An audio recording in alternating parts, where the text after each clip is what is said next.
আপোনাৰ মূৰৰ বিষৰ সমস্যা আছে নেকি? মূৰৰ বিষৰ পৰা পৰিত্ৰাণ পাবলৈ সহজ ঘৰুৱা উপায় জানি লওক।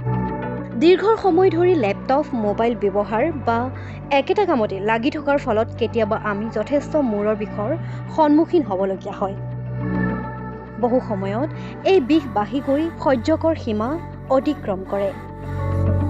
এনে অসহ্যকৰ মূৰৰ বিষ সোনকালে দূৰ কৰিবলৈ আপুনি কিছুমান ঘৰুৱা প্ৰতিকাৰ ব্যৱহাৰ কৰিব পাৰে। আটাইতকৈ ভাল কথা যে এই প্ৰতিকাৰবোৰৰ কোনো পাৰ্শ্বক্ৰিয়া নাই। আজি জানো আহক ঘৰুৱা পদ্ধতিৰে কেনেদৰে আপোনাৰ মূৰৰ বিষ পৰিত্ৰাণ পাব পাৰে। পানী। মূৰৰ বিষ হ'লে কিছু সময় মূৰে মূৰে এগিলাচ পানী খালেও মূৰৰ বিষৰ পৰা কিছু পৰিমাণে পৰিত্ৰাণ পাব পাৰি।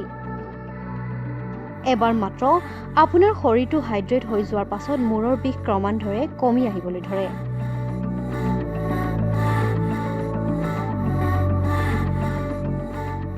লং। কেইটামান লং কিছু সময় গৰম কৰি এখন ৰুমালত বান্ধি লওক আৰু নাকৰ ওচৰত থৈ গোন্ধ লৈ থাকিলে মূৰৰ বিষৰ পৰা কিছু সকাহ পাব পাৰি। তুলসী পাত। তুলসীৰ আগ কেইটামান চাহ প্ৰস্তুত কৰি খালেও মূৰৰ বিষৰ পৰা আপুনি উপক্ৰম পাব।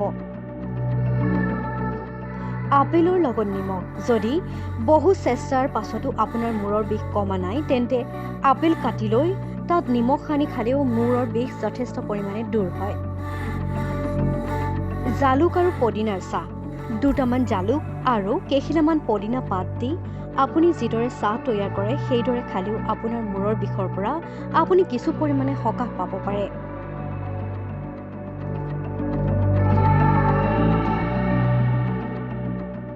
এইকেইটা হ'ল ঘৰুৱা সহজ উপায় যিকেইটাৰে আপুনি আপোনাৰ ঘৰতে মূৰৰ বিষৰ প্ৰতিকাৰ পাব পাৰে।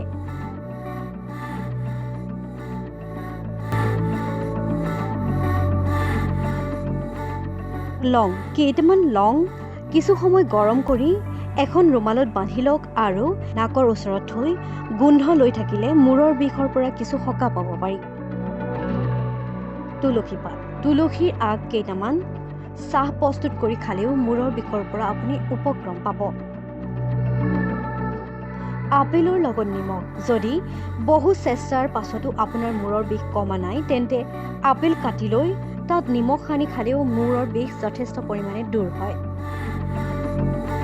জালুক আৰু পদিনাৰ চাহ। দুটামান জালুক আৰু কেইখিলামান পদিনা পাত দি আপুনি যিদৰে চাহ তৈয়াৰ কৰে সেইদৰে খালেও আপোনাৰ মূৰৰ বিষৰ পৰা আপুনি কিছু পৰিমাণে সকাহ পাব পাৰে।